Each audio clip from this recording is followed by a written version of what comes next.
Hello everybody, welcome to another video. Come out today, I'm going to do a quick sort of first impressions video on my new Olympus 300mm f4 Pro lens. Let's just take for a bit of a wander around, see what sort of things we can get with it, and give you some idea of what I think to it compared to the other lenses that I've used. But let's go and have a wander.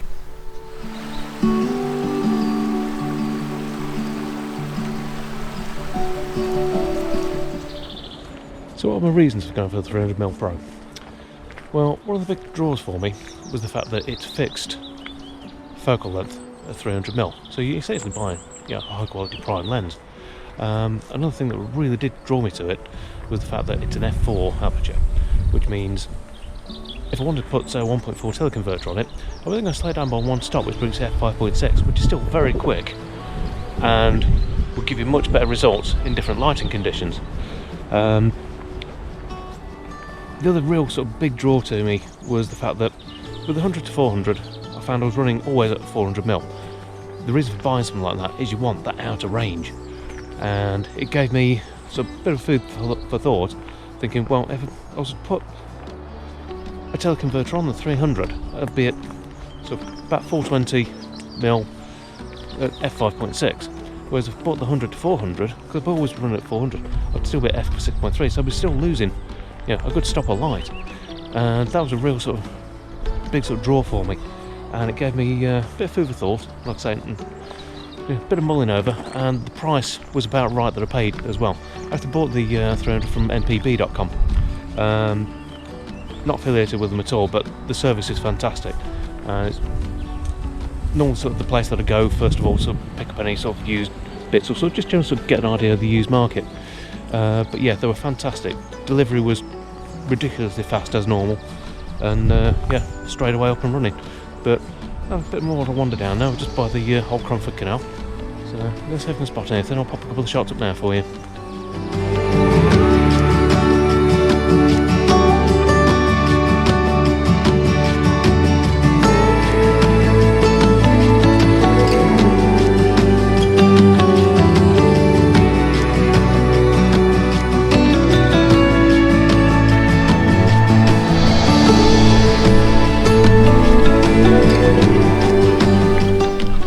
Now it is a slight shame that it's so windy today, because it would be really nice to sort of give the 300 a test with a tripod, but yeah, we'll work with what we've got and see what we can find, but we've got we've got a couple of bits to try out. I won't be using the Pro Capture mode today, two reasons really. One, I want to see what this is like just single shotting, so equivalent to sort of what I'll be running maybe with the Canon system. So I'm not sort of going to turn the wick up on the camera at all. The other thing that I want to test with it is the clarity of the shots.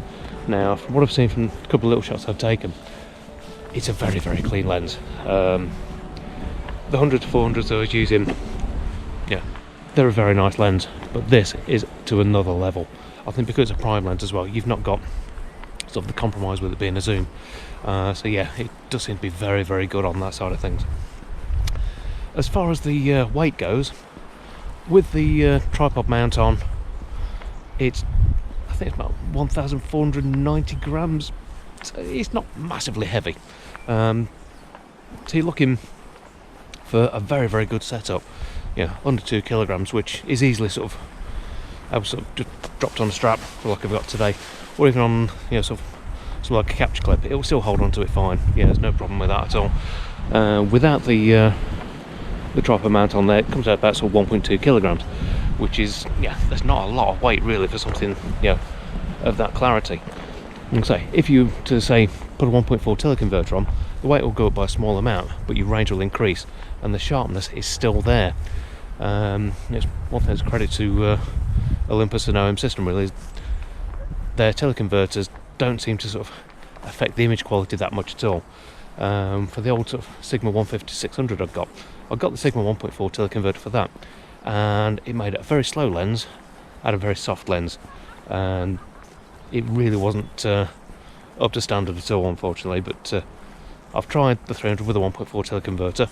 I actually borrowed it from Scott last week when we were out and about, and yeah, it's still crystal clear and crisp. even with it teleconverted up to sort of 420mm. So yeah, you can get absolutely blinding results, full frame equivalent of 840mm, without any degradation in quality at all.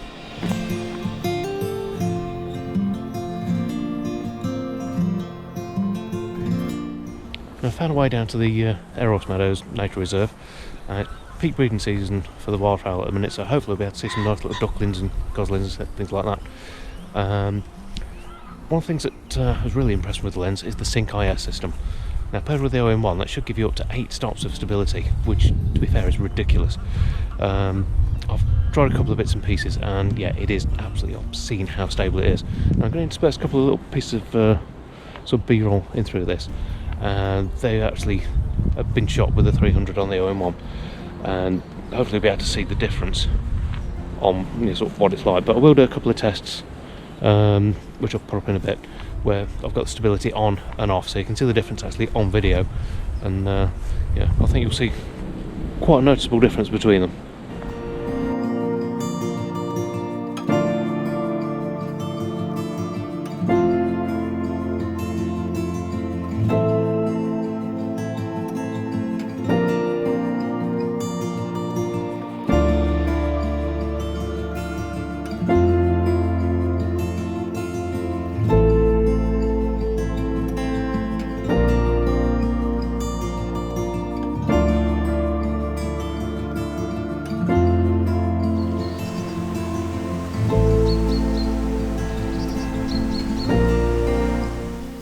If you watch one of my previous videos, I originally bought the EM1 Mark II. Give me a few little options of video. Strangely enough, just lately I've been using the GoPro more for the video, mainly because the EM1 Mark II, Tracy tends to use that one when we're out. I've been using the OM1, and depending on what we're doing, obviously if I've got the 12 to 40mm lens on, that's not a problem. I can actually still use that for vlogging, but with doing the wildlife, obviously 300mm kind of stops that from happening. So generally I've been using the GoPro more and more. I'm working on sort of the sound side of things with that one, seeing what we can do with it, so you'll have to bear with us on that. A lot of the filming today is actually going to be split between the GoPro and the Olympus EM1 Mark I that I actually bought sometime last year. So the quality is not going to be amazing with it, but it should be okay just to sort of run with, I think. But you have to let me know what you think to the footage that I've been sort of shooting generally. Obviously, my primary aim is to go out and take photos rather than sort of filming it all in sort of 4K quality. I don't tend to do that anyway. HD is about all I really go for. But yeah, hopefully it's up to reasonable standard. But like I say, the sound is something I'm looking at, trying to sort of improve that as we go along. Now, the real problem that we have had today is there doesn't seem to be a lot around. There's a couple of bits on, so one of the pieces of water up there, but obviously it's quite a distance away, so it's not really ideal conditions for it. A bit of a shame really, because I would love to actually give this a good hard test. But what we might end up doing, we'll head back, actually go into the Forge Nature Reserve over the Ray, and hopefully, like I say, we've got areas in there that there's quite a good bit of water, and we've seen a lot of wildfowl there before, so if we can get something there, we'll give that a go.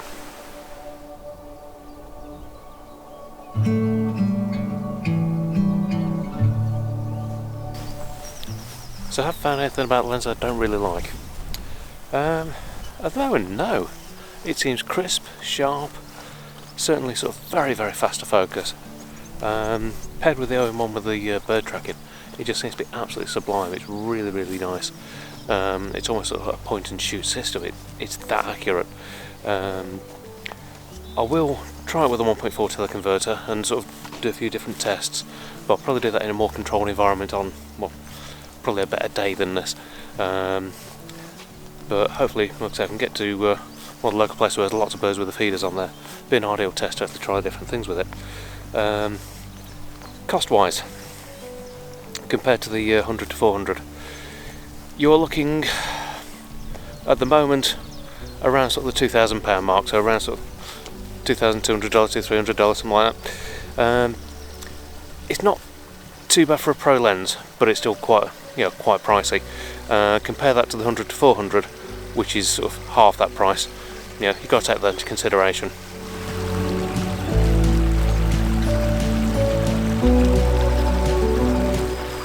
Now, one feature this does share with my 12-40mm Pro lens is the clutch focus system, which actually is quite handy. So if you sort of want to instantly switch over to manual override, flip the clutch back on the lens and you can just manually focus. Now you can actually run a bit of an override with the focus system on the OM1 anyway, so you can have it so you've got a permanent sort of full-time manual on there as well as the tracked autofocus. But it's just handy if you're in a mode where you've not got that, you can just flick that into manual and just make a quick adjustment. As far as sort of aperture that I'm shooting at, everything that I've done today has been at f4. It is absolutely tack sharp, edge to edge, wide open, unbelievably clean all the way through the frame. It's certainly taken me quite by surprise exactly how good that is. Build quality wise, it's built like a tank. It's a classic sort of Olympus Pro lens, so it's full metal construction, the glass elements coated, it's fully weather and dust sealed as well. It's not got the IP53 rating that the OM1's got, but yeah, for general conditions I think you'd be absolutely fine with it. So yeah, if you want a sort of good weather sealed setup, 300 Pro is definitely one to look at. One thing I definitely not noticed with the running the lens IS as well as the in-body, actually all synced up, doesn't seem to impact the battery life at all. Shots wise, you can still rattle off as many as you like. Obviously it's going to affect it a small amount, but it's not sort of, you know, like half the performance or anything like that. It seems to be really well managed. As far as sort of general battery life goes with the OM1, I'm super impressed with it. I've got the 2 batteries with it, and I was contemplating sort of buying another one, but I really don't think I'm going to need it. With the onboard sort of USB-C charging, it's not going to be a problem. So yeah, that's sort of really impressed me on that side of it. I'm going to start heading back now and see what we can find. As I spotted a couple of red balls a bit further up, so I'll try and get a couple of shots of that. But I'll pop that up now, see what we think to it.